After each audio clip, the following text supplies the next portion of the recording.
c'est Camaro et vous regardez Click and Chill. What is it you want to do when you grow up?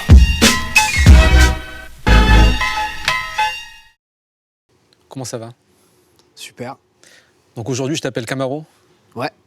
Parce qu'il y a Cyril Camar, de ton nom d'état civil. Il y a Ouais. un projet artistique avec Camar. Camar, ouais, absolument. Il y a eu Lyrique, il y a très très longtemps. Ah ouais, ça c'était quand j'étais jeune freestyler de 15 ans, ça. Ouais.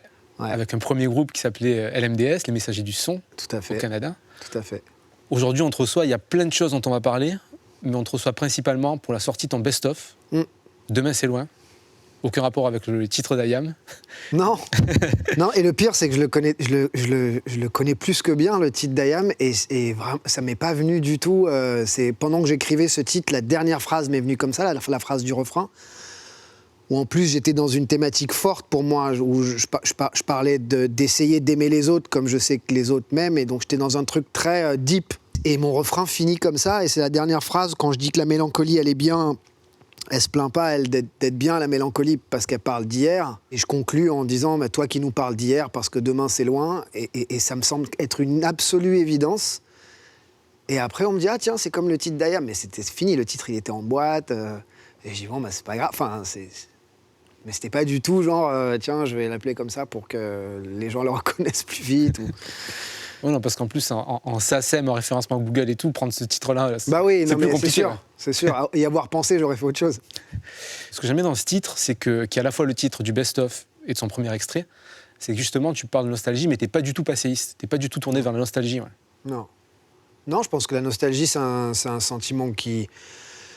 Ça nourrit certaines pensées, ça nourrit certaines inspirations, cette envie de revenir en arrière...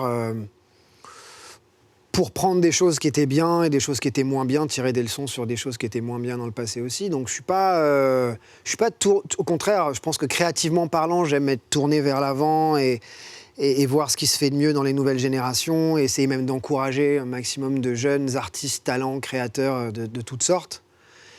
Mais je suis par contre, sans être... je suis quand même par contre assez attaché à ce qu'on a fait, à ma génération, aux gens de mon âge, etc., tout en étant très admiratif des jeunes, quoi.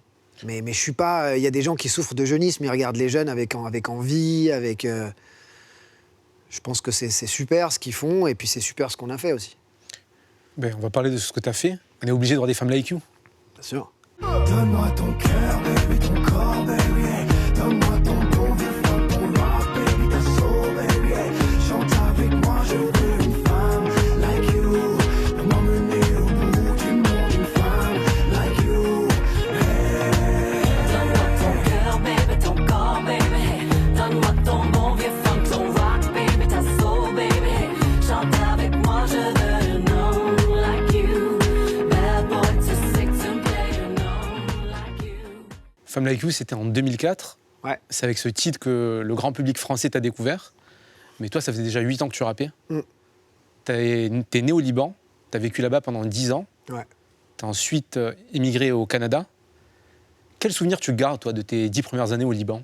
C'est des souvenirs à double teinte, parce que c'est en même temps des souvenirs d'unité assez forte avec ma famille et de rapport à la musique aussi, parce que ma mère, dans les périodes de bombardement les plus intenses, jouait les 33 tours qu'ils avaient, donc du Brel, du Brassens, du Aznavour, du Cabrel sur les plus récents. Donc ça a été mon vrai baptême à la musique, s'est fait sur des grands classiques. Contrairement à peut-être certains jeunes aujourd'hui qui découvrent la musique via des courants actuels, moi j'ai vraiment découvert... D'abord, il n'y avait rien d'autre, c'était ce qu'il y avait à la maison, quoi, parce que évidemment la télé ne fonctionnait pas, la radio non plus, il n'y avait rien, quoi. Donc c'est des souvenirs d'unité familiale assez forte, dans des moments où te réfugier était à peu près la seule chose à faire, et essayer de te mettre à l'abri, et c'est ce que mes parents ont fait. Donc c'est des souvenirs très forts de moments en famille, d'amour et de passation de savoir aussi. C'est incroyable parce qu'on ne va pas à l'école. Et j'ai eu la chance d'avoir des parents érudits. Ta mère est prof de philosophie? Ma mère était prof de philosophie, ouais. Et du coup, m'a inculqué énormément de choses pendant ces périodes-là où on se retrouve dans un espèce sentiments étranges partagés entre une peur et côtoyer la mort de très près, et en même temps essayer de parler de choses qui poursuivent notre apprentissage et notre culture. Et à la fois, voilà, une période où... que je souhaite à personne à cet âge-là, quoi. C'est marquant au fer rouge, parce que c'est une réalité qui est très dure. Et donc, parfois, avec du recul, on se dit, mais tiens, c'est pas juste qu'on ait vécu ça, qu'on ait perdu 10 ans de notre vie ou 11 ans de ma vie. Et en même temps, je me dis, peut-être que je serais pas le mec que je suis aujourd'hui si j'avais pas eu ce passé assez lourd et assez difficile. Et donc voilà, c'est pour ça que je dis que c'est partagé, parce qu'on a appris plein de belles choses, plein de belles valeurs. Ça inculque des valeurs qui sont formidables, et à la fois, c'est... tu te dis, tiens, ça en serait peut-être passé. Question très bête, vous parlez quelle langue à la maison? Tes deux parents sont libanais? Ouais. Ma mère est très francophile, donc plutôt tournée sur le français. Et mon père aussi, mais arabe avec lui et français avec ma mère. Et on parlait français et arabe. D'accord. Ils sont arabophones à la base, tes parents, mais elle vous a appris en plus le français? Alors, oui, parce que ma mère, en fait, mes grands-parents faisaient partie des Libanais très influencés par la France, donc très, très familiers avec la culture parisienne et avec les lycées français de Beyrouth. Il y avait une grande partie de la communauté libanaise à l'époque qui faisait des va-et-vient d'ailleurs entre Paris et Beyrouth, et était limite aussi liée à la France, à la culture française que à la culture libanaise. Et à l'époque, c'était la 1 et Antenne 2, et c'était très suivi par cette partie de la communauté libanaise. Et mes grands-parents en faisaient partie, ont inculqué ça à ma mère. Et qui, du coup, moi, j'ai toujours l'impression, d'ailleurs, quand je me suis installé en France bien des années plus tard, après le Canada, j'avais l'impression de retrouver mon enfance, en fait. Je ne me suis pas du tout senti étranger. Ben justement, c'est la question que j'allais te poser. Quand tu passes 10 ans de ta vie au Liban, dans des conditions extrêmement difficiles, que tu pars ensuite habiter au Canada quand tu es jeune, pour ensuite venir en France, toi, tu sais où chez toi maintenant, quand on te demande d'où tu viens, et tu n'as pas le droit de dire citoyen du monde. Ouais, non, mais je sais, c'est bateau en plus, citoyen du monde. Mais non, mais franchement, c'est très difficile parce que j'ai des attaches fortes, évidemment, avec mon pays. C'est le Moyen-Orient de façon générale, c'est le Liban, c'est le Moyen-Orient. Je peux être à Abu Dhabi ou à Dubaï et j'ai ce même sentiment d'appartenance au Middle East. Et à la fois, l'Amérique du Nord a forgé mes qualités et mes défauts, que j'ai essayé de tempérer après, mais ça a été l'espèce de révélation après la période du Moyen-Orient, où là, j'avais l'impression que tout d'un coup, tout était... c'était Scarface, là. Ouais. Tu viens de parler de tes défauts, c'est quoi? Non, mais quand je dis m'a forgé mes qualités et mes défauts, c'est peut-être une façon un peu légère, le rapport à l'argent un peu léger, le rapport à la réussite, comme l'Amérique nous l'apprend, quoi. Il y a beaucoup de gens qui pensaient que j'avais complètement inventé le personnage de Camaro, et c'est ce que je dis aujourd'hui. Je dis non, je l'ai exagéré, mais c'était vraiment notre réalité, quoi. C'était le seul but dans la vie, c'était de réussir, de se mettre à l'abri, de plus jamais vivre ce qu'on a pu vivre quand on était plus... Enfin, n'importe qui de la rue te dit la même chose. Sûr.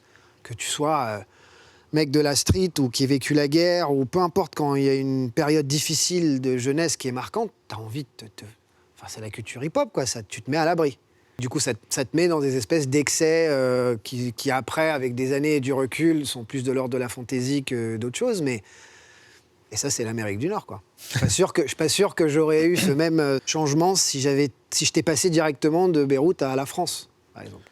Ton morceau, ça a été un tube monumental. Je crois que vous avez vendu plus de 3 millions de singles à l'époque.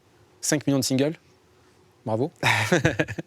Donc 5 millions de singles, avec un personnage très bling-bling à une époque où la France rentre dans une ère de rap Kaira très street, et où c'était culturellement difficile à accepter ces codes-là. On a parlé des pays du monde, et il y a des pays où ce morceau a eu un retentissement énorme. Il y a des pays qui sont beaucoup plus à l'aise justement avec le bling-bling et la réussite. C'est l'Europe de l'Est. On va regarder tout de suite un petit magnéto d'un concert que tu as récemment donné en Biélorussie. Et moi, je kiffe les b-boys russes, quoi. Ils ont un truc... Ouais, puis ils sont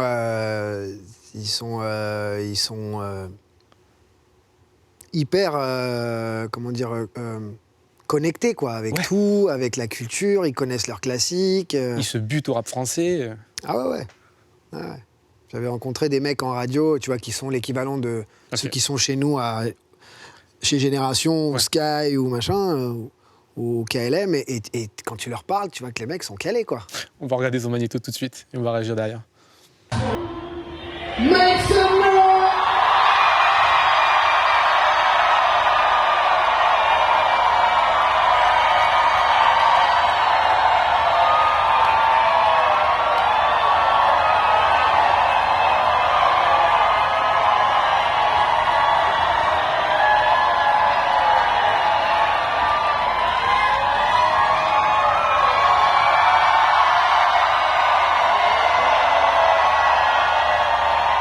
Ça, c'est ouf, c'était il y a quelques mois à Minsk, en Biélorussie.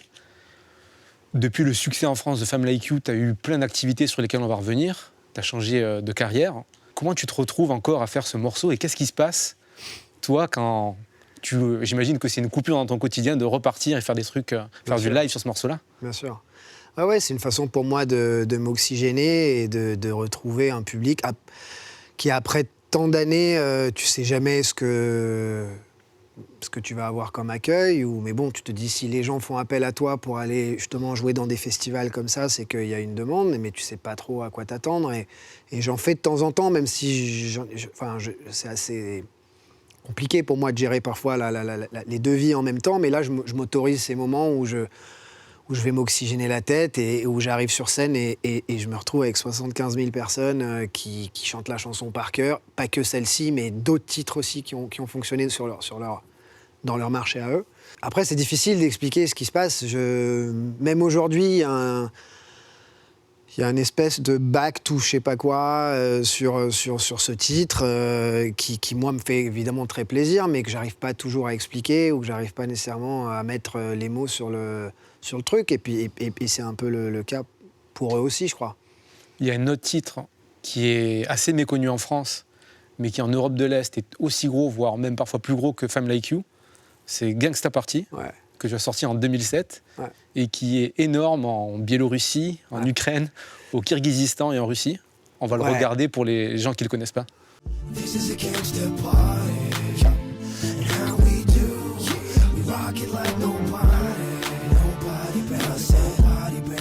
This is a gangster party, welcome back, it's good to see you short. Ça fait un bail. Donc en Europe de l'Est, les mecs se butent sur ce morceau. Ouais.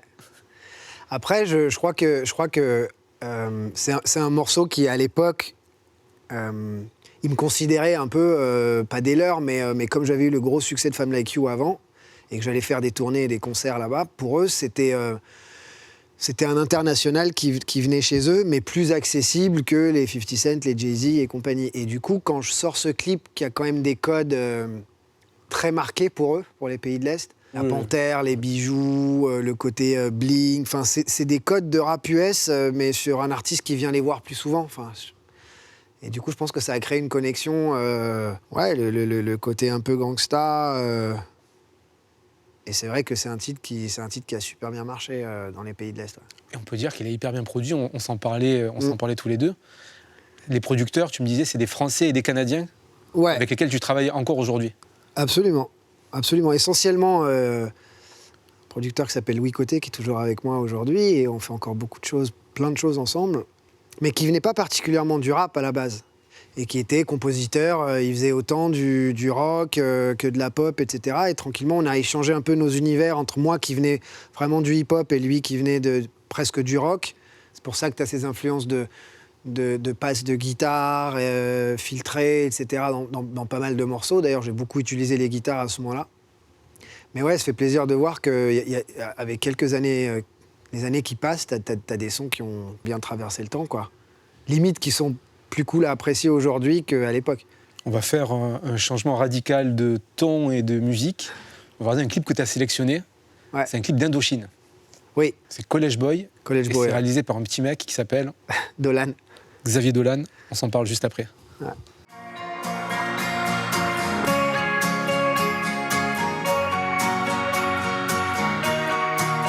J'aime pourtant tout leur beau monde, mais leur monde ne m'aime pas, c'est comme ça.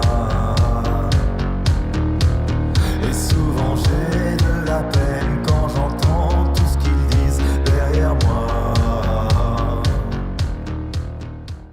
Alors je suis désolé pour les gens qui regardent cette émission en télé sur internet parce qu'on ne peut pas diffuser la fin du clip parce qu'elle est censurée par le CSA.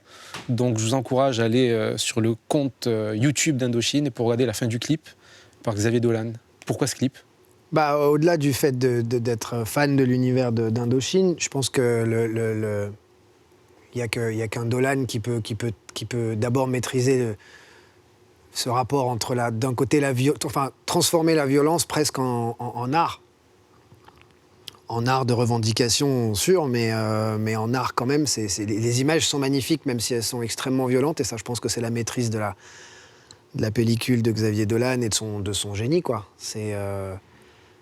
Après, il y a tout ce qu'on le voit faire dans les films et cette façon de transmettre les émotions ou de traduire les émotions ou de passer des messages. Mais là, je pense qu'on est dans la démonstration pure de statement fort, tout en maîtrisant la qualité de l'image, et puis apprivoiser la violence, quoi, parce que c'est quand même c'est American History X avec une musique derrière, il y a beaucoup de choses qui se passent dans ce clip. Enfin, j'ai toujours été assez fan de ce clip d'Indo. T'as un point commun avec Indochine, c'est que vous chantez à la fois en français et en anglais. Ouais. Et Xavier Dolan, quand il a gagné au Festival de Cannes, tu l'as félicité sur Instagram. On l'appelle Xavier. Putain, mais tu sais tout, toi, en fait.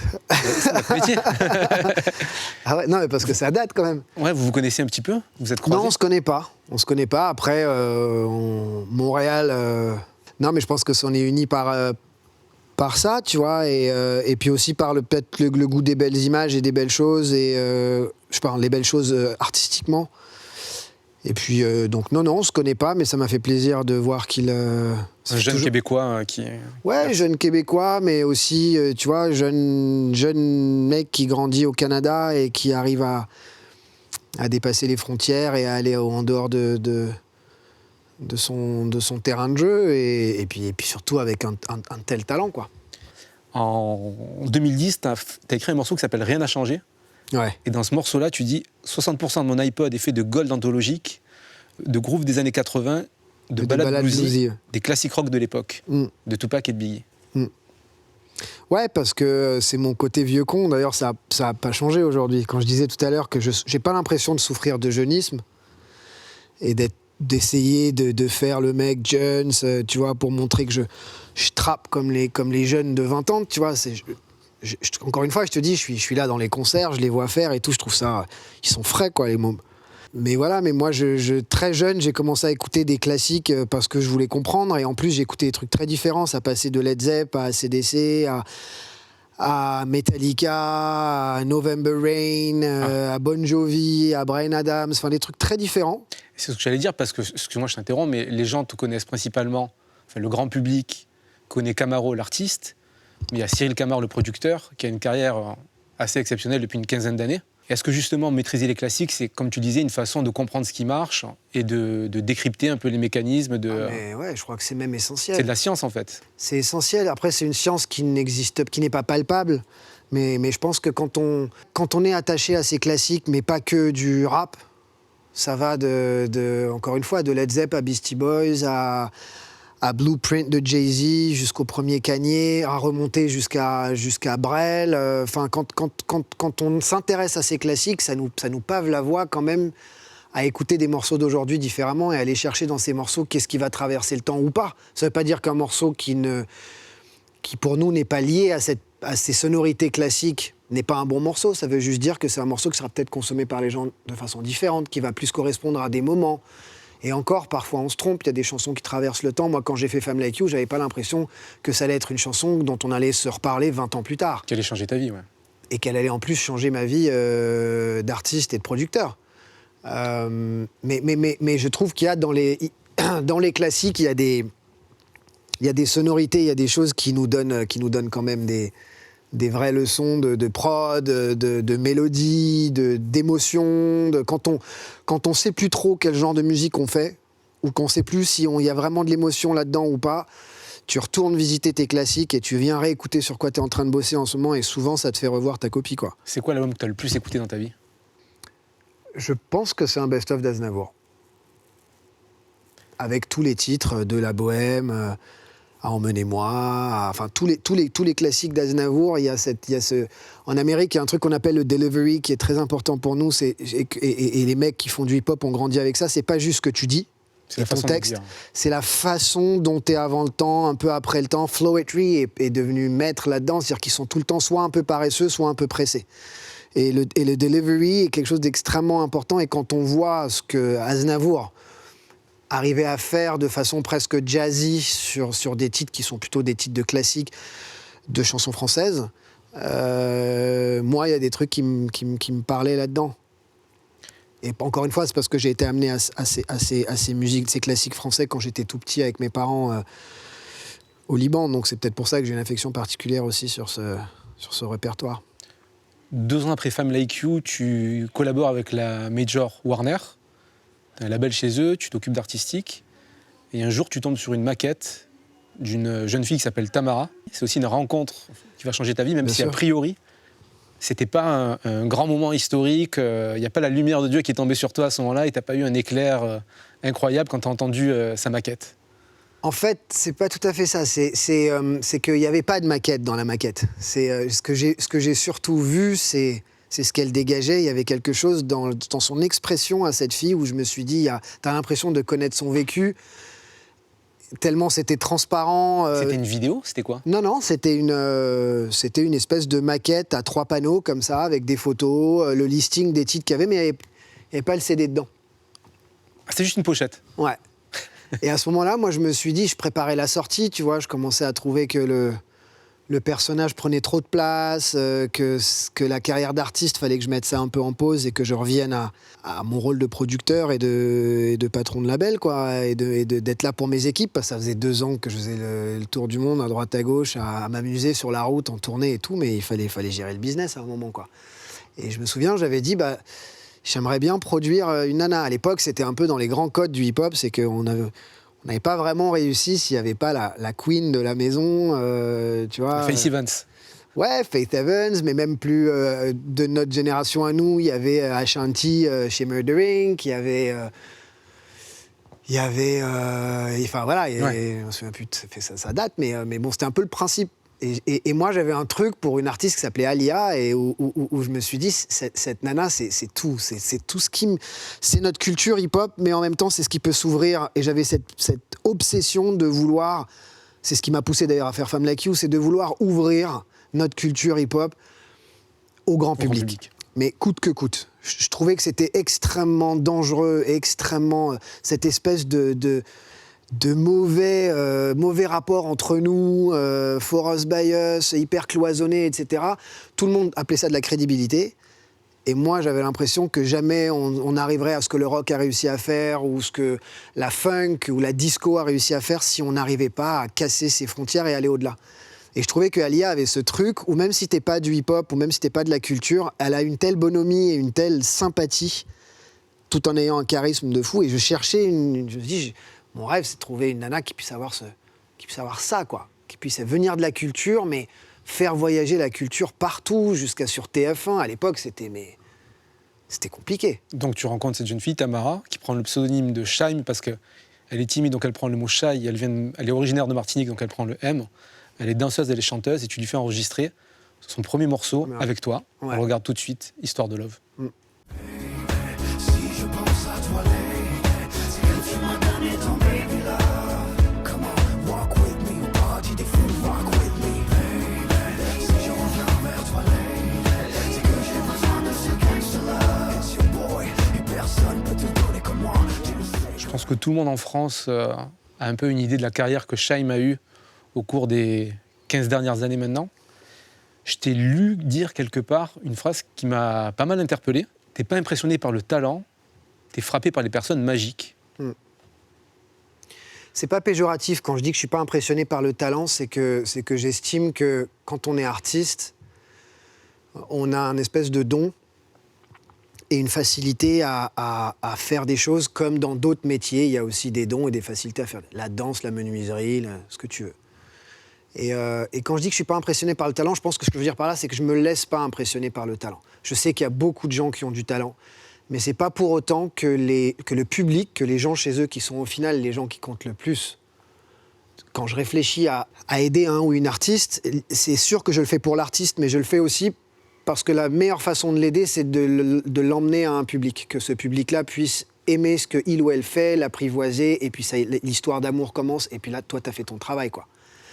Et je trouve que le talent ne suffit pas, en fait. C'est un peu tranché quand je dis ça, mais c'est aucunement péjoratif. Le talent, c'est magnifique, mais j'ai presque l'impression que pour certains, c'est inné. Ça se développe, ça se travaille, ça se peaufine, ça se ponce. Il y a plein de choses qu'on peut faire une fois qu'on a cette base. Par contre, il y a une espèce de magie, et qui là vient de ton éducation, ton humanité, ta façon d'être, ta générosité envers les gens, ta bonhomie dans tous les sens du terme, ça veut dire visuel, mais aussi de foi et ce que tu as réellement envie de faire, ta vérité, ta sincérité. Enfin bref, je peux te dérouler la liste. Et ça, je trouve que quand tu mets ça dans une balance et qu'on pèse talent versus toute cette humanité que tu as et qui tu es, je pense qu'il n'y a pas de doute que quand un producteur cherche des grandes stars qui vont avoir ces relations extrêmement longues avec le public, de haut, de bas, de moments forts, de moments faibles, de déceptions, de victoires, de réussite, tout ce que tu veux, à mon avis, ça se nourrit par cette connexion humaine. Et que le talent ne vient être que la carte de visite qui te permet d'être découvert par les gens et que les gens t'accueillent.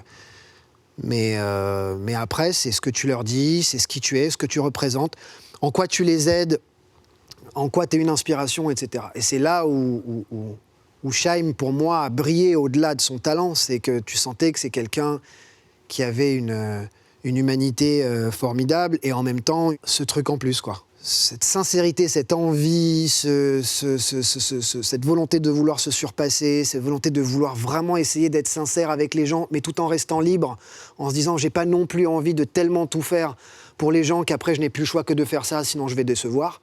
De tout le temps leur dire je préfère que les gens me suivent dans mes différentes aventures, que j'ai tout le temps le même rendez-vous. Et je pense que ça a été ça notre plan de carrière, c'est de se dire comment est-ce que les gens peuvent te suivre et être avec toi dans ce voyage, mais en même temps que toi tu puisses avoir les rendez-vous que tu vas décider. Et je pense que c'est pour ça qu'on t'aimera aussi.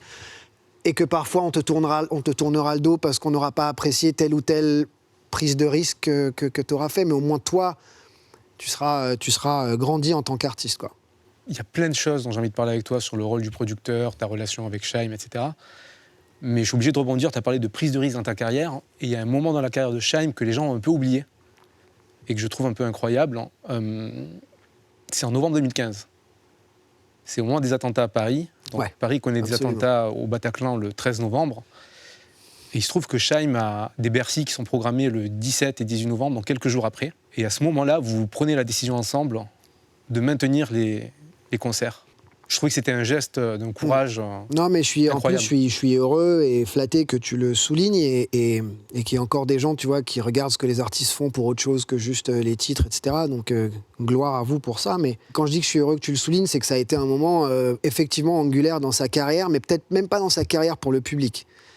Pour moi, en tant que femme et en tant qu'artiste, il y a quelque chose qui s'est passé avant et après ces concerts qui était une épreuve extrêmement dure pour une artiste. Il faut comprendre, elle reprend la parole, c'est l'artiste qui reprend la parole juste après l'arrêté préfectoral qui s'arrêtait, je pense, le 16. Et qui nous donne d'ailleurs le droit de rejouer le 17. Et je lui disais, écoute, le chèque, je le prépare tout de suite. Et ça part dans la seconde si on joue pas. C'est tellement pas une question d'argent. C'est vraiment, je voulais qu'elle enlève ça de sa tête, qu'on soit dans une discussion de business. Et je voulais tout de suite qu'elle se dise, si tu joues, c'est parce que tu as envie de dire quelque chose et parce que tu as envie de partager ça avec peut-être les 10 personnes qui vont venir. Sachant que les 2 Bercy étaient pleins. Je lui dis, c'est même pas qu'ils seront pas pleins, c'est qu'ils seront probablement vides. Maintenant, à quel point, je sais pas te dire, mais je pense que tu devrais prendre une décision en fonction de ce que toi, tu as envie de faire. Et non, comment dire, c'était son choix à elle. Et j'ai vu, au bout d'un quart d'heure que je discutais avec elle, j'ai vu que dans sa tête, c'était déjà acté, quoi. C'était, mais il n'y a pas de cas où je ne joue pas. Alors, c'était très compliqué parce qu'il fallait laisser la liberté aussi à certains musiciens, à certains techniciens. Il y avait des gens qui avaient peur de se retrouver dans une salle pour toutes les raisons qu'on connaît. Et puis même émotionnellement, c'est super dur. T'es pas remis encore. Et il faut que tu essayes de prendre des décisions rationnelles. Et une carrière d'artiste et de producteur et de relation d'artiste à producteur, c'est ça aussi. C'est de revenir à l'essentiel et de se dire, voilà, s'il y a des gens, et d'ailleurs ça a été ça l'essence de son message, elle a dit, nous on baissera pas les bras et on va jouer et on va faire la fête, parce que sinon c'est donner raison à la violence, et ceux qui veulent venir faire la fête avec nous viendront faire la fête avec nous. Et elle a décidé quasiment en un quart d'heure que c'était acté, que s'il y a quelqu'un qui ne se sent pas, on trouve une solution, on le remplace, on fait sans. Elle était prête à jouer sans ces éclairages, sur bande. Et je lui ai laissé un quart d'heure, 20 minutes, tu vois, je lui ai dit, écoute, voilà, réfléchis, et si t'es sûre et certaine, on y va. Et voilà, elle était certaine de ce qu'elle voulait faire, et elle est montée sur scène. C'était extrêmement difficile de gérer les émotions, la symbolique que ça représentait, parce qu'effectivement, il y avait très peu de gens. Il y avait très peu de gens. Il y a un truc qui est fou, c'est que j'ai vu que parmi les gens qui étaient là, il y avait des gens qui n'étaient pas du tout de son public, Non. mais qui sont venus par acte militant. Exactement. En fait, je pense qu'il y a beaucoup de gens qui sont venus, qui avaient pris leur billet à la base, mais qui venaient un peu par curiosité. De toute façon, dans des grandes salles comme ça, il y a toujours, il n'y a pas que le corps public. Il y a aussi des gens qui viennent parce qu'ils ont aimé un titre, ou parce qu'ils aiment bien la nana, ou l'artiste, le mec, quoi. Et je pense que ceux qui sont venus n'étaient pas nécessairement que son public. Il y avait ses fans qui étaient là, bien évidemment, et qui l'ont suivi, malgré la peur, l'angoisse, etc. Et il y avait des gens, effectivement, des Parisiens qui ont limite pris leur billet à ce moment-là, et qui ont pris leur place par militantisme, et aussi pour dire à cette nana, elle a même pas 30 ans, et elle doit assumer un tel rôle de décider si elle joue ou elle joue pas, de le porter sur le dos, et surtout de faire le concert, quoi, de faire les 2 concerts. Donc un moment, pour moi, un moment historique dans sa carrière, mais encore une fois, pas nécessairement par rapport au public, par rapport à elle, ce qu'elle est devenue comme femme derrière, et surtout, elle a réalisé la responsabilité qu'on a parfois quand on est artiste. Quand bien même on ne décide pas d'être un artiste engagé politiquement, il se trouve que quand on est un artiste, on a une parole, on a une portée, on est engagé. Après, ce qu'on en fait, ça c'est chacun son... Elle a toujours été militantiste de plusieurs sujets qu'on lui connaît bien. Mais là, t'as pas le temps de réfléchir. Tu le fais ou tu le fais pas, quoi. C'est compliqué d'enchaîner après ça. On va regarder un artiste urbain qui a eu un discours lui aussi très retentissant ces dernières années. On va regarder Kendrick Lamar avec Humble. Be humble. Bitch, sit down. Be humble. Sit down. Be humble. Bitch, sit down. Be humble. Sit down. Be humble. Sit down. Be humble. Sit down. Be humble. Bitch, sit down. Be humble. Kendrick Lamar, Ouais. Humble. Est-ce que l'humilité, ça paie? Grave. Je pense que l'humilité est un sentiment extrêmement personnel qui se décèle et qui n'a pas besoin de se démontrer, je pense. Pour faire un parallèle très court, et c'est pas pour ramener ça à moi, mais c'est juste que même dans mes périodes les plus bling, où j'avais vraiment l'impression qu'il y avait un moi qui avait besoin de prouver des choses et que j'étais pas assez fort pour le contrer, je pense que si je perdais tout sens de valeur ou tout sens d'humilité quand même derrière ce personnage, je me faisais botter le cul par ma mère, mais direct. Je pense que l'humilité, ce que ça te permet, c'est juste de rester à peu près sain et à peu près normal dans ces milieux et dans ces métiers qu'on a qui sont tous sauf normaux. Un artiste génial qui manque d'humilité s'appelle Kanye West. Bon, en même temps, ça contredit vos exemples parce que... Mais je sais pas, tu vois, je pense qu'il y a du respect, de l'admiration et du challenge et du jeu autour de Kanye West, mais j'ai pas l'impression qu'il y a un attachement humain sur le garçon. C'est ce qui fait que son public n'hésite pas à lui cracher dessus quand il prend des positions qui leur plaît pas. Donc ça ramène quand même au fait que l'humilité est archi importante. Tu as une carrière de producteur, tu parles de Kanye West, on va probablement se regarder le morceau Otis de Jay-Z et Kanye West si on a le temps. Mais avant ça, je voulais te demander, toi en tant que producteur ou homme, c'est quoi le deal dont tu es le plus fier? Je pense que le deal dont je suis le plus fier, c'est celui que je suis en train de construire en ce moment. C'est-à-dire que j'ai eu plusieurs labels avant, plusieurs boîtes de management, j'ai conseillé des gens, j'ai aidé des gens, etc. Mais j'ai rarement réussi à faire tout au sein du même groupe. Et je m'étais toujours dit, je veux un jour mettre cette expérience que j'ai gagnée en commençant très jeune au sein de ce qui sera une agence, un label, une boîte de touring, un studio d'enregistrement ou des studios d'enregistrement, mais vraiment un truc, là pour le coup, for us, by us, c'est-à-dire fait par des artistes pour les artistes. Et E47, aujourd'hui, c'est un peu peut-être ma grande fierté, c'est qu'on ne peut pas être plus indépendant que ça. C'est-à-dire, limite, il faut juste qu'on fasse notre propre distribution et on a bouclé la boucle. Et tout.